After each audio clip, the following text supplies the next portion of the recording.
आज का हमारा पहला करंट है 1 दिसंबर। तो 1 दिसंबर को क्या माना जाता है? तो एड्स दिवस 1 दिसंबर को मनाया जाता है। नेक्स्ट बात करते हैं, तो एक है शक्ति पॉलिसी। तो हाल ही में किसके द्वारा? तो ऊर्जा मंत्रालय के द्वारा ये पॉलिसी को लॉन्च किया गया है। नेक्स्ट है सहरसा, जो कि बिहार का एक ज़िला है, और ये जो है कि पेपरलेस ऑफिस घोषित करने वाला खुद का ये बिहार का प्रथम जिला हुआ है।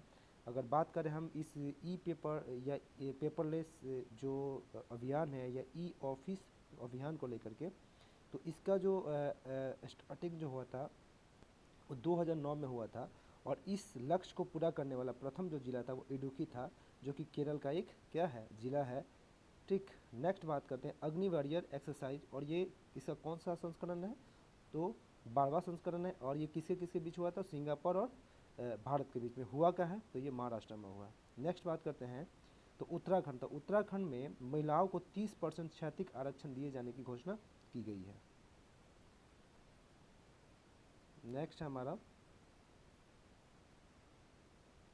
नेक्स्ट है सुदर्शन प्रहार युद्ध अभ्यास और शत्रुनाश, और ये किसके द्वारा? तो भारतीय वायुसेना के द्वारा, और कहाँ पे? तो राजस्थान में इसको आयोजित किया गया है। नेक्स्ट है कि भारत दक्षिण कोरिया समझौता। तो हाल ही में भारत ने दक्षिण कोरिया के साथ Nagpur expressway Nagpur expressway project पर जो ट्रांसपोर्ट सिस्टम होता है उसको स्थापित करने के लिए दक्षिण कोरिया के साथ एक समझौता किया है। नेक्स्ट बात करते हैं डिजी यात्रा सिस्टम। तो ये क्या है कि देखिएगा आप जो है क्या ऐसे कि इसके थ्रू जो है भारत के, हालांकि अभी तो 3 ही एयरपोर्ट पे लगाए गए हैं, लेकिन इसके थ्रू भारत के एयरपोर्ट पे एक स्कैनर लगाया जाएगा, फेस स्कैनर, और उस फेस स्कैनर के थ्रू उसमें क्या होगा कि किसी व्यक्ति के फेस को देख करके ये पता किया जा पाएगा कि जो व्यक्ति है जो आपके सामने है या उस स्कैनर के सामने है, क्या उसे सच में उसे ही क्या कहीं जाना है या आना है एरोप्लेन के थ्रू। इससे क्या होगा कि जो पहचान, जो आइडेंटिफिकेशन होती है हर एयरपोर्ट पे, उस एयरपोर्ट पे आइडेंटिफिकेशन को लेकर के जो बहुत ही अधिक समय लगता है वो बहुत अब कम समय लगने लगेगा। और बात करते हैं कि इसको किसने डेवलप किया है? तो इसको डेवलप किया है किसने? एआई। और इसका फुल फॉर्म क्या होता है? तो airport authority of India. Next बात करते हैं कि सोमालिया। तो सोमालिया में 2 नए खनिजों की खोज की गई है, और वो 2 नए खनिज कौन है? तो एक है एलालाइट और दूसरा है एल्किनो एल्किन्स टेंटोनाइट है ये। नेक्स्ट है हमारा, तो इक्विलॉक्स मिशन, और ये किसका है? तो जाक्सा का है, और जाक्सा कहाँ का स्पेस मतलब एजेंसी है? तो वो जापान का है। आगे बात करते हैं कि एक लुपेक्स मिशन है, और ये किसके द्वारा है? तो ये है इसरो और जाक्सा का एक संयुक्त मिशन है। अब बात करते हैं कि इन दोनों मिशनों का संबंध क्या है। तो इन दोनों मिशनों का उद्देश्य और लक्ष्य ये है कि चांद की जो सतह है उसका क्या करना? अध्ययन करना। नेक्स्ट है कराईकल पोर्ट। कराईकल पोर्ट जो कहाँ पे? तो ये पुडुचेरी में है, और इसको हाल ही में किसके द्वारा बनाए जाने की घोषणा की गई है या इसकी ठेकेदारी दी गई है? तो अडानी ग्रुप के द्वारा इसको बनाए जाने की ठेकेदारी दी गई है, घोषणा की गई है। अब बात करते हैं कि अडानी ग्रुप ही, ठीक,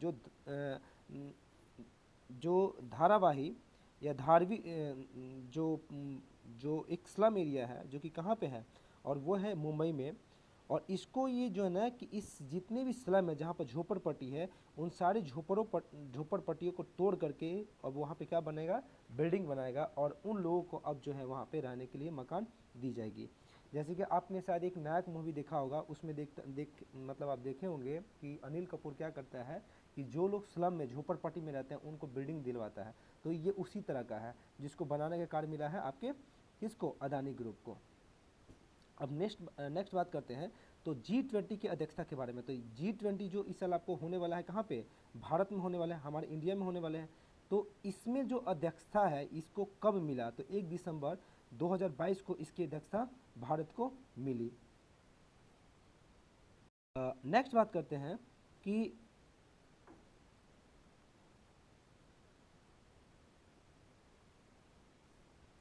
नेक्स्ट है हमारा कि एक वासेनार अरेंजमेंट एग्रीमेंट है और इसकी अध्यक्षता हाल ही में भारत ने ग्रहण किया और वो कब की है, तो 1 जनवरी 2023 को। इसमें कुल कितने सदस्य हैं, तो ये 22 है। बात करते कि है क्या, तो देखिए बायोलॉजिकल और जो केमिकल या अन्य जो वेपन्स जो हथियार होते हैं, इनको कोई भी देश, ठीक, अनियमित रूप से क्या करे, उसका यूज ना करे, उसको रेगुलेट करने के लिए, उसका नियमन करने के लिए, उसको नियंत्रित करने के लिए ये एक तरह का एग्रीमेंट है। अब बात करते हैं वो है यूएनएससी के बारे में। तो हाल ही में जो यूएनएससी में भारत, जो आपको पता है कि 1 अगस्त 2000 कब 2021 को ही भारत ने इसकी प्रथम अध्यक्षता की थी और सेकंड जो अध्यक्षता है सेकंड जो अध्यक्षता है वो दिसंबर 2022 में करने वाले हैं। देखिए यूएनएससी में जो है कुल कितने सदस्य होते हैं, 15 होते हैं, जिसमें अगर बात करें तो 5 जो होते हैं अस्थायी होते हैं, 10 होते हैं अस्थायी, और ये 10 होते हैं, इनकी नियुक्ति 2 साल के की जाती है। और भारत की भी नियुक्ति की गई थी और ये 2 साल के लिए, तो ये कब से, तो 2 साल के लिए चयन किया गया था। और इसमें आप देखिएगा 2 साल के लिए जो चयन किया गया था उसमें आप देखिए कि ये कब से कब तक है, तो ये है कि जनवरी 2021 से लेकर दिसंबर 2022 तक के लिए इसका चयन किया गया था।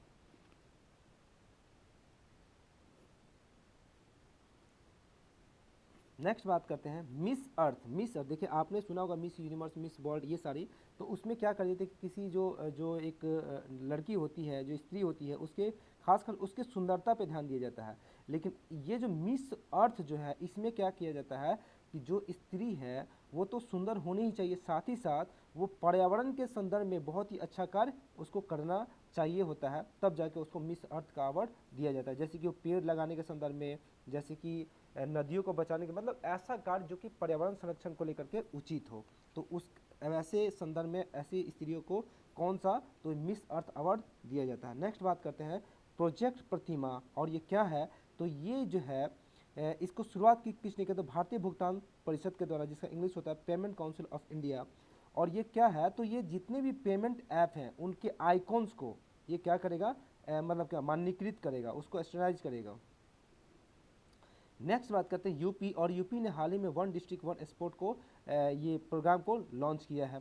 बात करते हैं आप एनपीसीआई यानी कि national payment council of India, इसने क्या किया कि यूपीआई के थ्रू जो भी पेमेंट होते हैं उसके ऊपर ने एक कैप, मतलब क्या निर्धारित कर दिया है, एक सीमा निर्धारित कर दिया है कि कोई भी कंपनी जो यूपीआई के थ्रू ट्रांजैक्शन कर रही है तो उसको जो है कितने परसेंट तक, 30% तक ही अब ट्रांजैक्शन करने की क्या उनको छूट दी जाएगी। और ये कब तक, 31 दिसंबर 2024 तक। नेक्स्ट है हमारा जो आरबीआई के द्वारा हाल ही में सीबीडीसी जो एक डिजिटल करेंसी को लॉन्च किया गया है उसके विषय में है। और ये है क्या, तो इसमें आपको पता है जैसे कि इसमें 2 टाइप के करेंसी होंगे, एक है होलसेलर के लिए और एक है रिटेलर के लिए, यानी कि एक खुदरा व्यापारी के लिए और एक जो थोक जो व्यापारी हैं उनके लिए, या संस्था का जो व्यापार करते हैं उनके लिए। तो बात करते हैं कि जैसे कि ये जो है आपका CBDCW, ये थोक व्यापारी के लिए है और इसको कब लॉन्च किया गया, तो 1 नवंबर 2022। अगर बात करते हैं रिटेलर के लिए CBDCR, तो इसको लॉन्च किया गया 1 दिसंबर 2022 को। अब देखिए ये किन शहरों में लॉन्च किया गया, तो हालांकि चूंकि ये एक नया पहल है तो इसको देखते हुए ये जो मतलब भारत के 4 बड़े शहरों में इसको लॉन्च किया गया, जिसमें मुंबई है, न्यू दिल्ली है, बेंगलुरु और भुवनेश्वर जो कि उड़ीसा की राजधानी है। बात करते हैं कि इस जो करेंसी है, जो डिजिटल करेंसी है, उसको कौन कौन से बैंक अभी उसको क्या करेंगे, डिस्ट्रीब्यूट कर पाएंगे, दे पाएंगे, तो वो कौन सा है, SBI है, ICICI बैंक है, यस बैंक है, IDFC फर्स्ट बैंक है, इनके द्वारा जो है इसको क्या किया जाएगा, प्रोवाइड करवाया जाएगा। अब बात करते हैं अंडमान निकोबार। जैसे कि हमको पता है, आप लोग को भी पता है कि अंडमान निकोबार में कुल द्वीपों की संख्या कितनी है, 572 है। अगर हम बात करें तो इसमें 572 जो है उनमें से 21 द्वीपों का नाम अब जो है परमवीर चक्र प्राप्तकर्ताओं के नाम पे रखा जाएगा, यानी कि इसमें से 572 में से 21 ऐसे द्वीप हैं जिनके नामों को वैसे वीर जो कि वैसे सैनिक जिनको कौन सा अवार्ड मिला है, तो परमवीर चक्र जिनको प्राप्त है उनके नाम पे उन 21 क्या द्वीपों का नाम रखा जाएगा। जिसमें अगर 21 की बात करें तो उन 21 में 16 जो है नॉर्थ अंडमान, जो नॉर्थ अंडमान है और मिडिल अंडमान उससे होगा, और जो 5 है साउथ अंडमान से लिया जाएगा। अब बात करते हैं कि जो परमवीर चक्र है वो किनको और कितना प्राप्त हुआ है। जैसे कि आपने ऊपर देखा कि 21, तो अभी तक कुल 21 सैनिकों को क्या मिला है, परमवीर चक्र मिला है।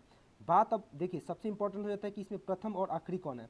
तो प्रथम बात करें तो मेजर सोमनाथ शर्मा को दिया गया था 1947 में, 3 नवंबर 1947 में।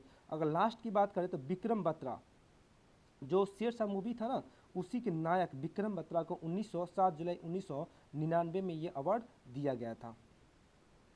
अब बात करते हैं दिव्य कला मेला, और ये क्या है, तो दिव्यांग जनों के लिए एक आयोजित ये किया गया मेला है, जिसको कहाँ पे ये किया गया था, तो इंडिया गेट। और इंडिया गेट कहाँ पे है, तो दिल्ली में है। एक है गेटवे ऑफ इंडिया, एक क्या है गेटवे ऑफ इंडिया, और वो क्या है मुंबई में है। और ये क्या है गेट इंडिया गेट, और ये कहाँ है दिल्ली में है। और बात करते हैं कि इसका आयोजन किसके द्वारा किया गया, तो इसका आयोजन किया गया सामाजिक न्याय और अधिकारिता मंत्रालय के द्वारा। नेक्स्ट बात करते हैं तो फ्रांस। तो फ्रांस ने हाल ही में कौन से नेशनल पार्क, तो काजीरंगा नेशनल पार्क को संरक्षित करने के लिए इसने क्या किया है, पैसा मतलब बीट या पैसा दिया है। तो सवाल ये है कि ये काजीरंगा नेशनल पार्क कहाँ है, तो ये काजीरंगा नेशनल पार्क कहाँ पे है, तो असम में है। और यहाँ पे सर्वाधिक जो गेंडे हैं उनका मतलब संख्या है, यानी कि सर्वाधिक गेंडे यहाँ पे क्या पाए जाते हैं। नेक्स्ट बात देखिए ऊना विधानसभा क्षेत्र, और ये कहाँ का है, तो ये गुजरात का ये विधानसभा क्षेत्र है। इसमें खास बात क्या है कि यहाँ पे एक व्यक्ति के वोटिंग के लिए वहाँ पे एक मतदान केंद्र की स्थापना की गई, जो कि काफ़ी खास है और ये मजबूत लोकतंत्र की एक पहचान है। अब बात करते हैं कौन से चुनाव में, तो गुजरात का जो 15वीं विधानसभा चुनाव था उस चुनाव में इसकी व्यवस्था की गई थी। अब बात करते हैं जर्मनी का, तो जर्मनी ने क्या किया है, तो भारत जर्मनी के साथ क्या हुआ, तो भारत ने जर्मनी के साथ एक एग्रीमेंट साइन किया है, जिसका अगर इंग्लिश में बात करें तो migration and mobility partnership agreement है नाम। और बात करें अगर हिंदी में तो ये क्या व्यापक प्रवासन और गतिशीलता साझेदारी समझौता। देखिए बीपीएससी हो कोई भी एग्जाम हो तो सीधी सीधी पूछ देता है कि हाल ही में भारत ने इस देश के साथ इस टाइप का जो समझौता किया है तो उस देश का नाम बताइए। तो ये मस्ट इंपॉर्टेंट हो जाता है एग्जाम के पॉइंट ऑफ व्यू से। अब बात ये करते हैं कि आखिर ये क्या है और इससे क्या फ़ायदे होने वाला है। तो फ़ायदा ये होगा कि जो भी अब भारतीय बच्चे वहाँ पे पढ़ने जाएंगे उनको क्या होगा कि अब उनको अधिक से अधिक सुविधा मुहैया कराई जाएगी। तो ये एक अच्छी बात है, ये अच्छी पहल है दोनों देशों के बीच। नेक्स्ट बात करते हैं कि एक जो है हाल ही में क्या, तो सिंधुजा वन नामक एक क्या मशीन डेवलप किया गया है। और वो मशीन किसके द्वारा, तो आईआईटी मद्रास के द्वारा डेवलप किया गया है। और ये है क्या, तो ये है कि समुद्री लहरों के थ्रू ये क्या करेगा, बिजली को उत्पन्न करेगा, जो कि एक अच्छा पहल है। और ये आगे चल के इसको बड़े पैमाने पे इसको डेवलप किया जाएगा, तो शायद संभवतः है कि हमें जो बिजली उत्पादन में ये सहयोगी साबित हो सके। तो ये कहाँ पे, तो तूतीकोरन तमिलनाडु के करीब में इसको अभी क्या ये लगाया गया है। नेक्स्ट बात करते हैं कि आपका जो है ये एक्स हरिमाओ शक्ति जो है युद्ध अभ्यास, ये किस किस देशों के बीच हुआ है, तो ये है एक संयुक्त सैन्य अभ्यास है। और किसके किसके बीच, तो भारत और मलेशिया के बीच।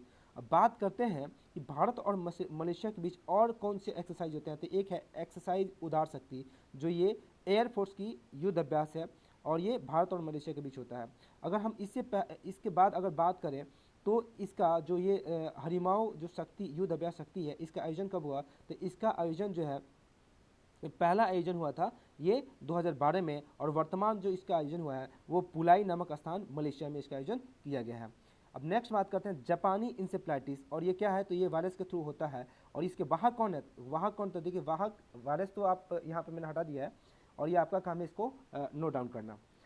लेकिन अगर हम बात करें कि ये जो है किस मच्छर के थ्रू या किस कीट के थ्रू ये फैलता है, तो एक मच्छर का एक प्रजाति होता है क्यूलेक्स मॉस्किटो, और ये उसका क्या होता है, वाहक होता है। और इसी के द्वारा ये जो है जापानी इंसेफ्लाइटिस फैलती है।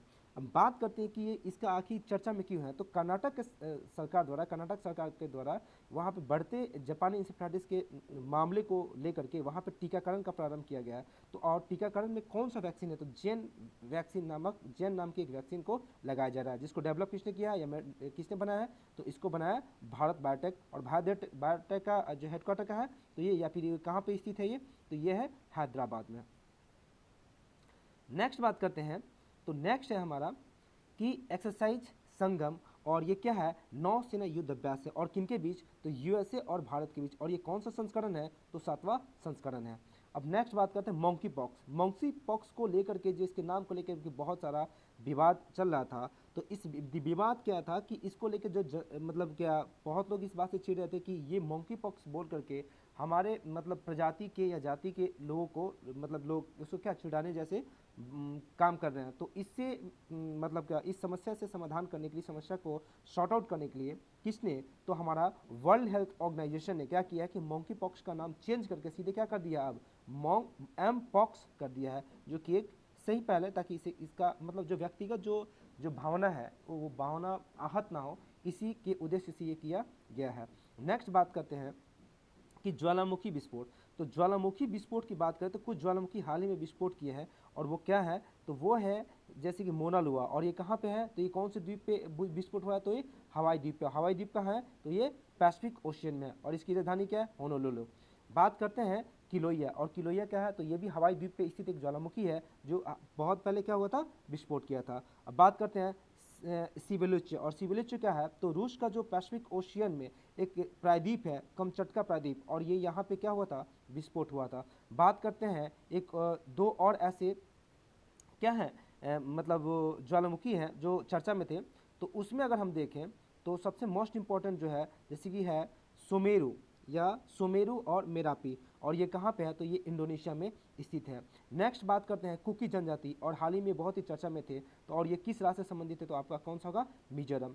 नेक्स्ट है हमारा रीहैब प्रोजेक्ट, और देखिए रीहैब प्रोजेक्ट क्या है, तो हाथी और जो मैन है, आदमी है, व्यक्ति है, उनके बीच होने वाले जो मतलब संघर्ष है, उनके बीच जो होने वाले जैसे कि एक दूसरे को मारने के लिए जो घटनाएं घटती है, जैसे कि होता क्या है कि एक हाथी जब किसानों के खेतों में घुस जाती है, तो किसान उनसे अपने अनाजों को, अपने फसलों को बचाने के लिए उनको मार देते हैं।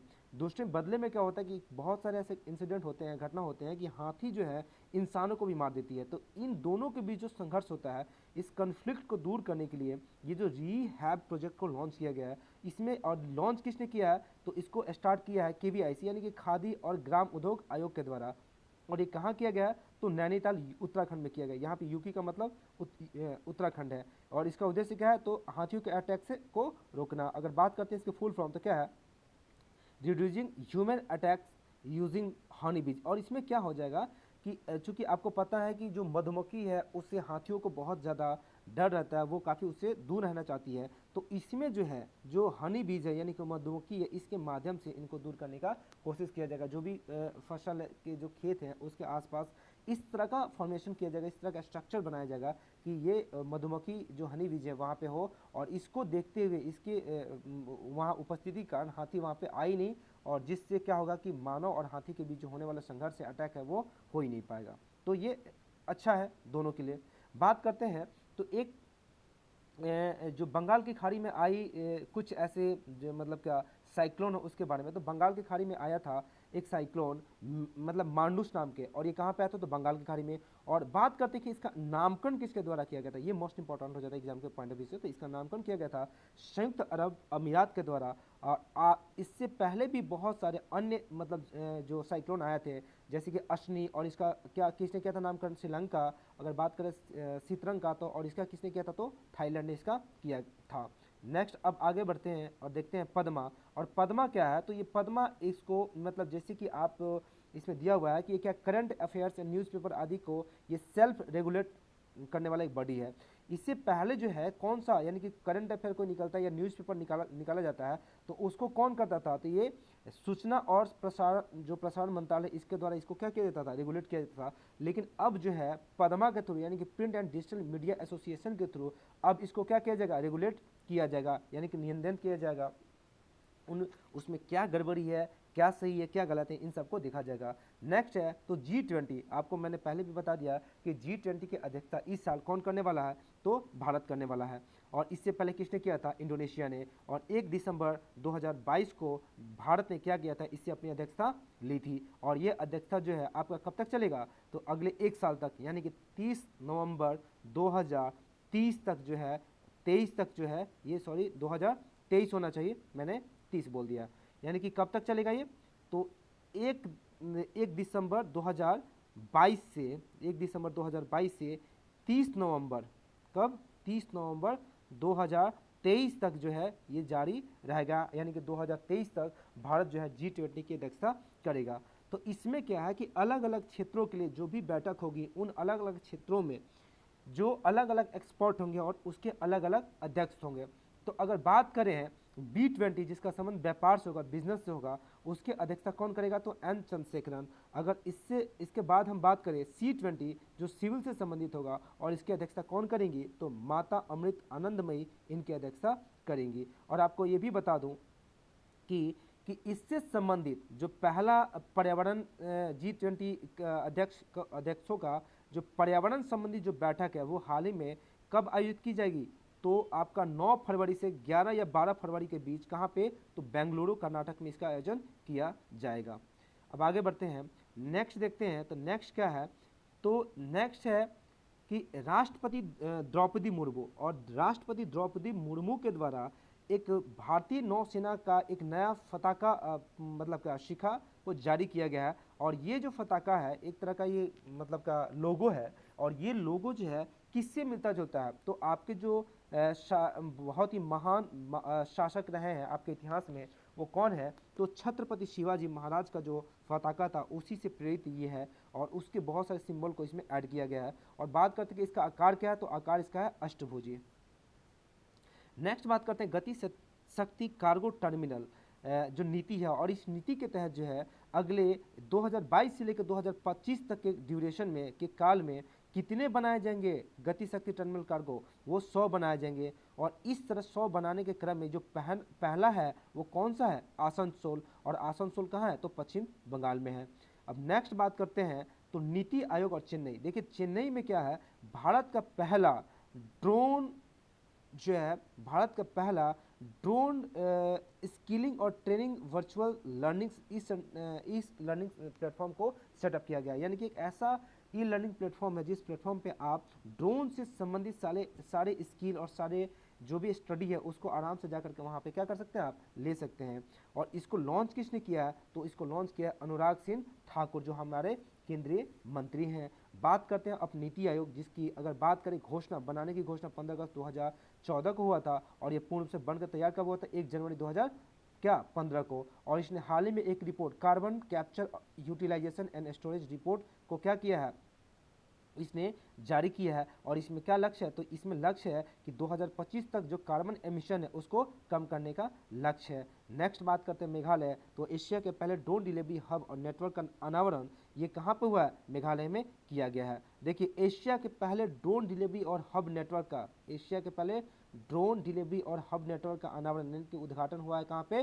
तो ये मेघालय में है। और मेघालय किसका है? तो नॉर्थ ईस्ट का ये क्या स्टेट है जिसमें नॉर्थ ईस्ट में कितने हैं? तो 7 है, जिसको क्या बोलते हैं हम लोग? 7 सिस्टर। और 7 सिस्टर में ये क्या है? ये एक वहाँ पे स्टेट है।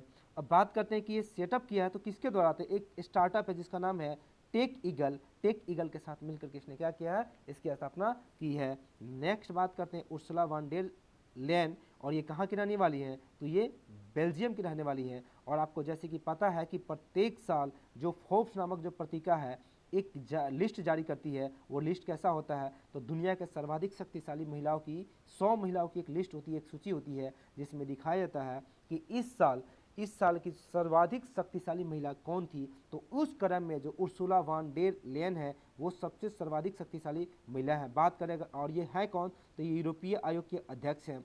बात करते हैं कि इस लिस्ट में सेकंड नंबर पर कौन है? तो सेकंड नंबर पे है क्रिस्टीना लागार्ड जो कि जर्मनी के हैं।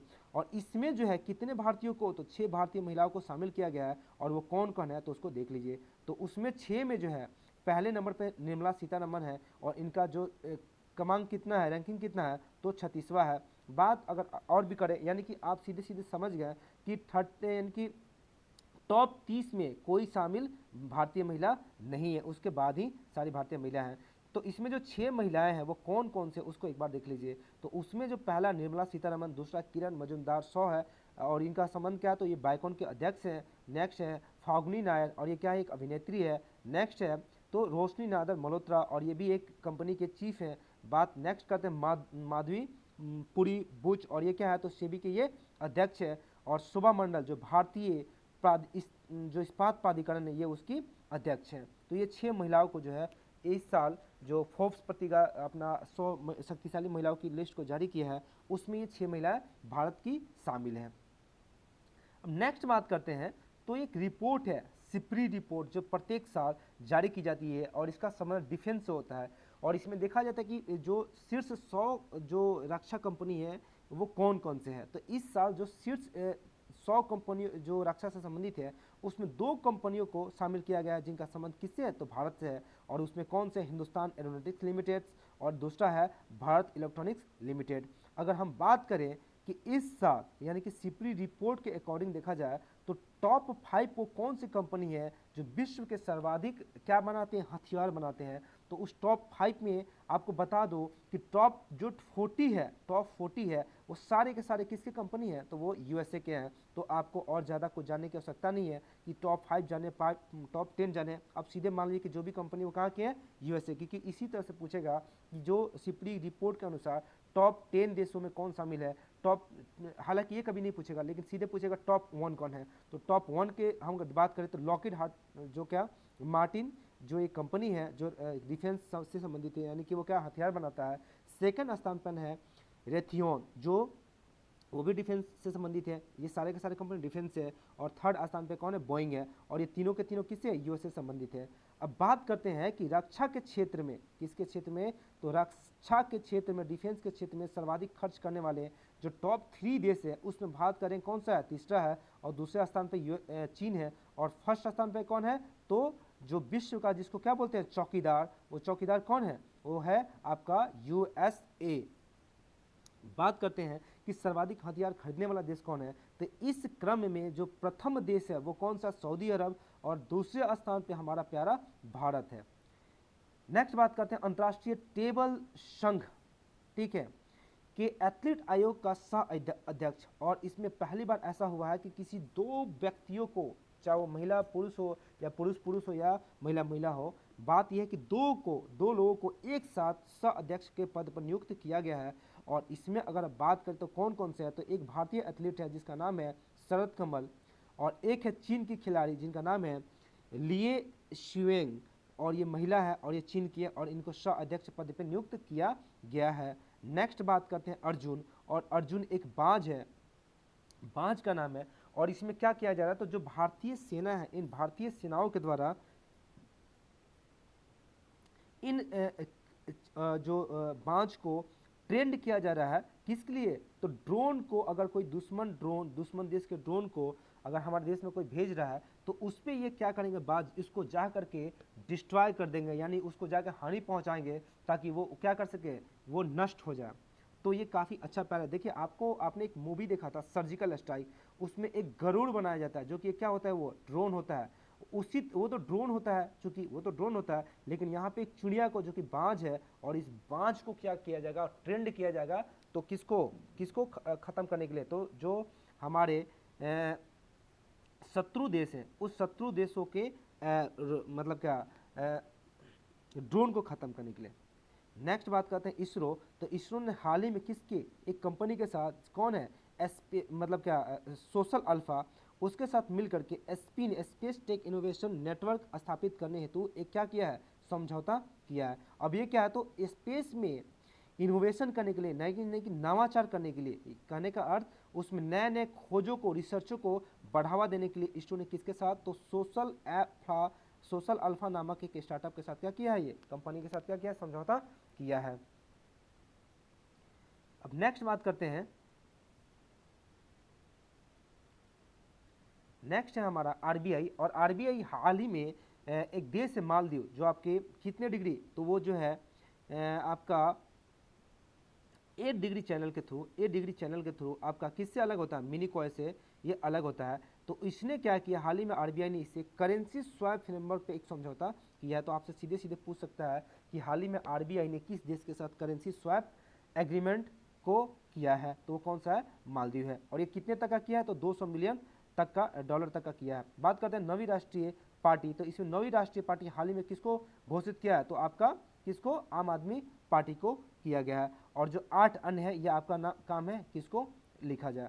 बात करते हैं केरल, तो केरल ने ये घोषणा किया है कि 2040 तक ये 100% नवीकरणीय ऊर्जा को ये क्या कर लेगा, अडॉप्ट कर लेगा, यानी कि अपने जितने भी ऊर्जा के जो क्षेत्र है उसमें 100% कौन सी ऊर्जा का यूज करेगा, तो नवीकरणीय ऊर्जा। और नवीकरणीय ऊर्जा मतलब क्या, सोलर एनर्जी, ठीक है, हाइड्रो इलेक्ट्रिक जो एनर्जी है, ये सारी के सारी चीज़ों को यूज करेगा। अब बात नेक्स्ट करते हैं कि ये 2050 तक इसने ये भी घोषणा किया है कि 2050 तक हम 100% कार्बन न्यूट्रल क्या बन जाएंगे। नेक्स्ट बात करते हैं कि नेक्स्ट क्या है, तो नौसेना से संबंधित जो अंतर्राष्ट्रीय, हर साल नौसेना से संबंधित जो अंतर्राष्ट्रीय जो फ्लीट रिव्यू होते हैं वो पहली बार कहाँ पे आयोजित किया गया है, तो बांग्लादेश में। अब बात करते हैं कि इसमें भारतीय आईएनएस, ठीक है, जो और अपतटीय जो पोत थे वो कौन कौन से शामिल हुए हैं। तो आईएनएस की बात करें तो आईएनएस दो था, एक आईएनएस कोची और दूसरा कौन था, तो आईएनएस कावारती। अगर बात करें अपतटीय गश्ती पोस्ट के तो उसका नाम था सुमेधा, जो कि शामिल किया गया था। नेक्स्ट बात करते हैं सुखविंदर सिंह सुक्खू, और ये कहाँ के, तो ये हिमाचल प्रदेश के मुख्यमंत्री बने हैं। कितने नंबर के, तो ये 15 नंबर के ये क्या बने हैं, मुख्यमंत्री बने। बात करते हैं किस पार्टी से हैं, तो ये जो है कांग्रेस पार्टी से हैं। नेक्स्ट बात करते हैं 15 अगस्त 2023, और सरकार ने ये घोषणा की है कि 15 अगस्त 2023 तक खेलो इंडिया केंद्र जो है ये कितने खोल लिए जाएंगे, तो ये 1000 की संख्या में खोल लिए जाएंगे, जो कि ये एक अच्छा मतलब क्या लक्ष्य है, एक पहल है। नेक्स्ट बात करते हैं तो रूफटॉप सोलर जो प्रोग्राम है इसमें क्या है कि इसका जो समय अवधि है इसको बढ़ा दिया गया है। तो कब तक बढ़ा दी गई है, तो 31 मार्च 2026 तक इसको बढ़ा दी गई है। ये रूफटॉप सोलर प्रोग्राम क्या है, तो इसमें क्या किया जाता है कि छतों पे जो सोलर प्लेट होते हैं उसको रख के हम जो बिजली की जो हमारी जो आवश्यकता होती है उसको पूरा कर पाते हैं। नेक्स्ट बात करते हैं शेख हसीना, तो शेख हसीना को बांग्लादेश, जो कि बांग्लादेश के प्रधानमंत्री हैं, उनको जो है global ambassador for the diabetes की मतलब क्या घोषित किया गया है। और ये कब घोषित किया गया, तो विश्व मधुमेह कांग्रेस 2022 जो कहाँ पे पुर्तगाल में हुआ था उसी में ये घोषित किया गया है। तो ये इसलिए इम्पोर्टेंट है क्योंकि एक तो बांग्लादेश हमारा पड़ोसी देश है, और चूंकि डायबिटीज एक बहुत बड़ी बीमारी है, और तीसरी मोस्ट इम्पोर्टेंट कि ये वैश्विक स्तर पर हुआ सम्मेलन में ये बातें कही गई है, घोषणा की गई है। तो इस पॉइंट ऑफ व्यू से एग्जाम के लिए काफ़ी मोस्ट इम्पोर्टेंट हो जाता है। तो इस संदर्भ में हम लोग बोले तो ये काफ़ी एक अच्छा क्वेश्चन है। नेक्स्ट बात करते हैं मनोहर पारिकर अंतर्राष्ट्रीय हवाई अड्डा, और ये कहाँ पे इसको मतलब बनाया गया, तो गोवा में। और गोवा के कौन से जगह पे, तो गोवा के जो है मोपा नामक जगह पे इसको बनाया गया। इसका उद्घाटन किसने किया, तो हमारे प्रधानमंत्री के द्वारा इसका उद्घाटन किया गया है। नेक्स्ट बात करते हैं, तो नेक्स्ट है कि अवार्ड्स के बारे में। तो मंथन एक प्लेटफॉर्म है जिसको NSEIT के द्वारा best tech initiative of the year award से सम्मानित किया गया है, ठीक है। और इसको किसने, ये जो है ये मंथन प्लेटफॉर्म आखिर किसने इसको लॉन्च किया था, तो प्रधानमंत्री के लिए, प्रधानमंत्री जो वैज्ञानिक सलाहकार कार्यालय है उसके द्वारा ये क्या किया गया, लॉन्च किया गया था। अब ये बात है कि प्रधानमंत्री ये या प्रधान वैज्ञानिक सलाहकार कार्यालय क्या है, तो प्रधानमंत्री के अंतर्गत एक वैज्ञानिकों का एक क्या होता है, एक पैनल होता है, एक समूह होता है जो कि देश के बहुत सारे मतलब उच्च स्तरीय जो रिसर्च, जो वैज्ञानिक देख रेख कि क्या करना चाहिए नहीं करना चाहिए, ये सारे कार्य उनको करना पड़ता है।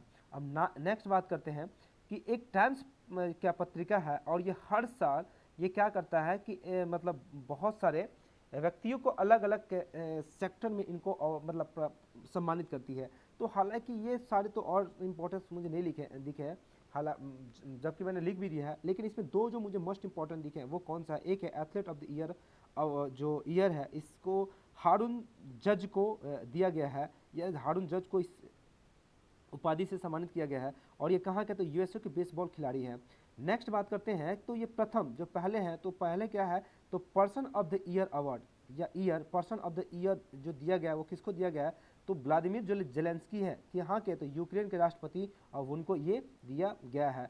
नेक्स्ट बात करते हैं काइट, और काइट क्या है, तो ये एक इंस्टीट्यूट है, और ठीक है ये इसका फुल फॉर्म क्या है, तो Kalinga institute of the industrial technology, और इसको राष्ट्रीय खेल प्रोत्साहन पुरस्कार से सम्मानित किया गया। और किसके द्वारा, तो राष्ट्रपति के द्वारा। क्यों किया गया, क्योंकि इस एक इंस्टीट्यूट से बहुत सारे एथलीट्स निकल के आए हैं, वो उसमें अगर देखा जाए तो दूती चंद जो धावक हैं, उसके बाद भवानी देवी शिवपाल, मतलब बहुत ही अच्छे अच्छे जो देश के विकास के योगदान में या स्पोर्ट के सेक्टर में बहुत ही अपना एक अलग नाम कमाया है, जो कि देश के सम्मान के लिए एक बहुत ही अच्छी बात है, देश के गौरव का के लिए बहुत ही एक अच्छा बात है। अब बात करते हैं बीना नायर। तो बीना नायर सबसे पहले जान लीजिए कि ये भारतीय मूल के निवासी हैं और इन्होंने क्या किया कि ऑस्ट्रेलिया में एक माध्यमिक स्कूल की शिक्षक है, लेकिन इन्होंने विज्ञान की शिक्षण या विज्ञान के क्षेत्र में इतना अच्छा कार्य किया है, कार्य इन द सेंस कि बच्चों को इतने अच्छे तरीके से पढ़ाया है कि इससे प्रसन्न होकर के ऑस्ट्रेलिया के प्रधानमंत्री ने क्या किया कि इनको सम्मानित किया है। नेक्स्ट बात करते हैं मनीषा रामदास। और मनीषा रामदास का संबंध जो है बैडमिंटन वो खिलाड़ी हैं और इनको जो है भारतीय पैरा बैडमिंटन, ये चूंकि खिलाड़ी है तो इनको जो है बैडमिंटन वर्ल्ड फेडरेशन के थ्रू, ठीक है, इनको para badminton player of the year 2022 नामित किया गया, जो काफ़ी मस्ट इम्पोर्टेंट है। अगर बात करें कि बैडमिंटन वर्ल्ड फेडरेशन के में देखा जाए तो उसमें 2022 में अगर सर्वश्रेष्ठ खिलाड़ी की बात करें तो वो कौन से है, तो वो है विक्टर एक्सेल्सन। अगर महिलाओं में बात करें तो अकाने यामागुची हैं। अब ये कौन से देश के हैं, ये आपका काम इसको लिखना। बात करते हैं कृष्णा वली लाला, और इनको हाल ही में किसके द्वारा, तो राष्ट्रपति जो बाइडन, जो कहाँ के हैं, ये है यूएसए के राष्ट्रपति हैं, इनके द्वारा presidential life time achievement award से सम्मानित किया गया है। अब बात अब करते हैं कृष्णा वली लाला का संबंध किस देश या क्षेत्र या प्रदेश से है, तो वो हमारे भारत देश के आंध्र प्रदेश के निवासी हैं, जिनको ये अवार्ड दिया गया है।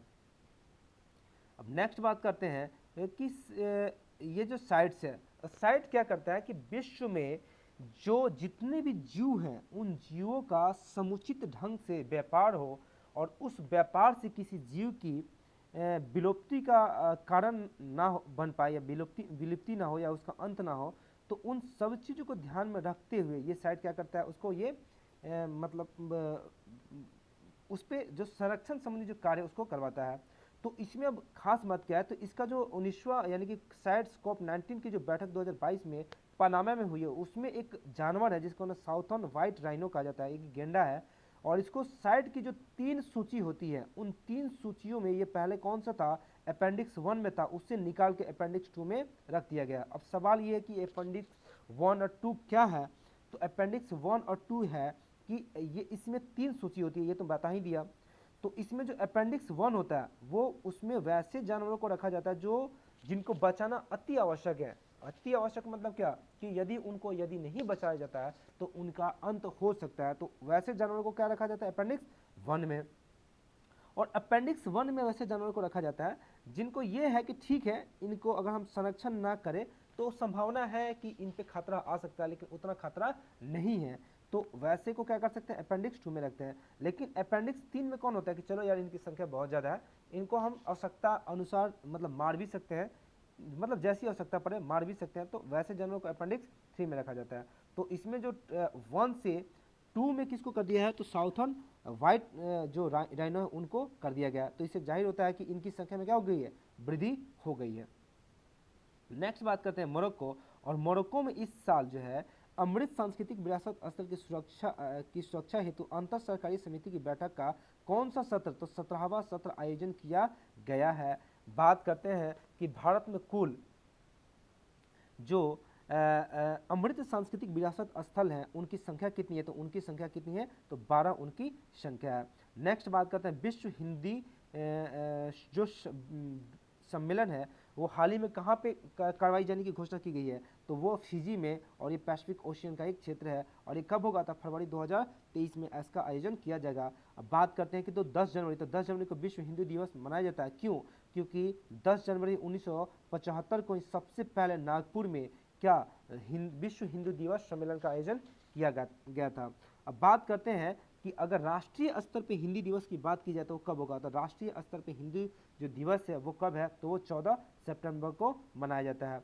नेक्स्ट बात करते हैं 9वां विश्व आयुर्वेद कांग्रेस 2022, और इसका आयोजन कहाँ पे किया गया, तो गोवा में किया गया है। अब बात करते हैं इसकी थीम का, तो इसका थीम क्या है, तो थीम है Ayurveda for the one health, इसका थीम है। नेक्स्ट बात करते हैं CBD COP 15 2022, ये क्या है, तो कन्वेंशन ऑन बायोलॉजिकल डाइवर्सिटी इसका फुल फॉर्म है। और इसका क्या है, तो इसमें क्या किया जाएगा कि मतलब जितने भी जो जैव विविधता है उन जैव विविधता के संरक्षण हेतु इसमें सबमिट होता है, यानी कि आपको पेड़ पौधों को बचाना, जंगल को बचाना है, आर्द्र भूमि को बचाना है, वनस्पति को बचाना है, तो ताकि हमारा पर्यावरण क्या हो सके संतुलित हो सके, संतुलित अवस्था में हम समावेशी विकास की ओर बढ़ सकें।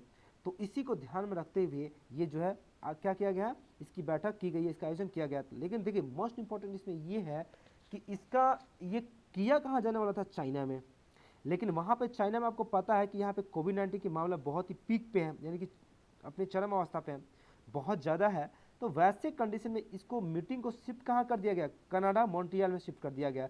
लेकिन इसका आयोजक कंट्री कौन रहा, इसका आयोजक कंट्री रहा अभी भी चीन ही, यानी कि ये आयोजन होगा कहाँ पे, कनाडा या कनाडा का जो मॉन्ट्रियल शहर है वहाँ पे होगा। लेकिन इसमें जितने भी अध्यक्षता करेंगे, जितने भी जो कार्य हैं वो कार्य किसके तहत होगा, तो वो चीन के अध्यक्षता में ये कार्य होगा। अब बात करते हैं तो क्यों का आंसर यहाँ पे लिखा हुआ था कोविड-19 के अधिक मामले आने के कारण। बात करते हैं international year of the millets 2023 के उद्घाटन समारोह, और उद्घाटन समारोह इसका कहाँ पे हुआ, तो रोम, और रोम कहाँ, इटली की राजधानी है। और बात करते हैं किसके द्वारा इसका आयोजन किया गया था समारोह का, तो FAO के द्वारा, और इसका फुल फॉर्म क्या है, फूड एंड एग्रीकल्चर ऑर्गेनाइजेशन। बात करते हैं कि मिलेट्स ईयर की बात करें तो इंटरनेशनल अगर लेवल पर बात की तो ये कौन सा है, ये 2023 में इसको मिलेट ईयर घोषित किया गया। अगर भारतीय स्तर पर देखा जाए तो जो 2008 का जो वर्ष था इसको भारतीय मिलेट ईयर्स के रूप में घोषित किया गया था। अब बात यदि हम ये करें कि भारत में जितने भी विश्व में मिलेट, यानी मिलेट मतलब क्या होता है, मोटे अनाज जैसे मक्का, जौ, बाजरा, ये सारे के सारे होते हैं। तो भारत में मिलेट जो प्रोडक्शन है, जो उत्पाद है, वो विश्व का कितना परसेंट है, यानी कि विश्व का 41% जो मिलेट है वो भारत में इसका उत्पादन किया जाता है। नेक्स्ट बात करते हैं प्रथम को लेकर के। तो प्रथम को लेकर के अगर हम बात करें हम यनम, तो यनम क्या है कि दुनिया में, यानी कि संस्कृत में बनी ये दुनिया का क्या है, एकमात्र या पहली क्या है, साइंस डॉक्यूमेंट्री एक है, जिसको कहाँ पे दिखाया गया था, तो दिखाया गया था आपका 53वां अंतर्राष्ट्रीय फिल्म जो महोत्सव कहाँ पे आयोजित किया गया है, गोवा में, उसमें इसको दिखाया गया है। अब बात ये करते हैं कि आखिर इसमें किस चीज़ का वर्णन है, क्या है इसमें, तो इसमें है मंगलयान मिशन के विषय में इस पर क्या किया गया, दिखाया गया है। नेक्स्ट बात करते हैं मेघालय, और मेघालय के बारे में खास बात यह है कि इससे पहले आपने पढ़ लिया था कि जो ड्रोन डिलीवरी को लेकर के जो मामला था या जो सर्विस थी, यहीं पे इसको क्या किया गया, सेटअप किया गया है। और इस बार मेघालय में देखा जाए तो मानसिक स्वास्थ्य और सामाजिक देखभाल नीति को लागू करने वाला नॉर्थ ईस्ट का पहला राज्य ये, तो ये भी काफ़ी मोस्ट इंपॉर्टेंट है, इसको ध्यान में आप रखिएगा। नेक्स्ट है तमिलनाडु, और तमिलनाडु क्या है, तो पुलिस अधिकारी को डिजिटल मेडल देने वाला ये पहला राज्य है। नेक्स्ट बात करते हैं तो है मंतलाई गांव, और मंतलाई गांव कहाँ है, तो जम्मू कश्मीर में है। और इसमें क्या है, तो ये कौन सी नदी के किनारे है, तो तावी नदी के किनारे है। और इसमें खास बात और करंट में क्या है, तो भारत के सबसे बड़े योगा केंद्र का निर्माण यहाँ पे किया जाने का घोषणा किया गया है। नेक्स्ट बात करते हैं तो हैदराबाद, और हैदराबाद में क्या है, तो भारत का एकमात्र पहला गोल्ड ATM यहाँ पे क्या किया गया है, लॉन्च किया गया है या सेटअप किया गया है। इसमें खास बात क्या है कि इसमें जिस तरह से आप ATM में अपना कार्ड डालते हैं और पैसा निकालते हैं, उसमें क्या होगा कि इस ATM में आप कार्ड डालिएगा और उसके बदले क्या मिलेगी, आपको सोना मिलेगी। लेकिन इसमें क्या है खास कि इसमें सोने के बदले आपके अकाउंट से, जो भी आपका अकाउंट होगा उस अकाउंट से आपका पैसा कट जाएगा। अब बात ये करते हैं कि इसका आखिर लॉन्च इसको किसने किया था, एक कंपनी है गोल्ड सिक्का कंपनी, इसके द्वारा इसको लॉन्च किया गया है। नेक्स्ट बात करते हैं वो है आपका, तो ये है स्टेफनी फेफर्ट, और ये क्या है, तो इस साल जो पुरुषों के लिए जो विश्व कप हुआ था उस मैच में इन्होंने क्या किया था, रेफरी का कार्य किया था। और ये रेफरी का कार्य किया था, और ये इस तरह का रेफरी का कार्य करने वाला या रेफरी बनने वाली ये पहली विश्व की महिला थी। और ये कहाँ की थी, तो ये फ्रांस की महिला थी। बात करते हैं हरियाणा, तो हरियाणा ने क्या किया है, ओपन लूप टिकटिंग जो टिकट सिस्टम है इसको शुरू किया, और किसके लिए, तो बस के लिए। यानी कि कहने का अर्थ क्या है कि ये अब जो बस के जो टिकट है वो ऑनलाइन आराम से कट जाएंगे, और ये पूरी तरीके से क्या है, डिजिटल है, यानी कि इस पर कोई ऑफलाइन का कोई सिम्टम नहीं है। बात करते हैं अगर हम यहाँ पे कि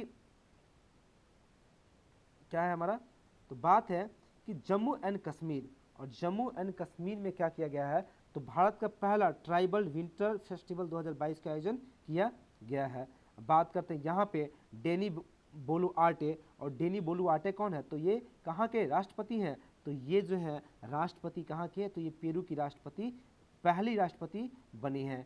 नेक्स्ट बात करते हैं तो वो है नागपुर, और नागपुर में क्या है, तो भारत का सबसे बड़ा और लंबा क्या बनाया गया है, तो ये डबल डेकर जो वाया कार्ड जो रोड होता है, यानी कि देखिएगा कभी कभी कि नीचे चलता है कौन सा, बस, और ऊपर चलता है मेट्रो, और इस तरह का जो स्ट्रक्चर है, इस तरह की जो संरचना है, इस तरह की संरचना कहाँ पे सबसे बड़ी बनी है, तो नागपुर जो महाराष्ट्र का एक शहर है वहाँ पे बनाया गया। बात करते हैं कि इसकी लंबाई कितनी है, तो इसकी लंबाई है कितना, 3.14 किलोमीटर इसकी लंबाई है। और इसी के साथ आपका इस मंथ का जो दिसंबर सेकंड पार्ट का जो करंट अफेयर था वो खत्म हो गया। Thank you for watching.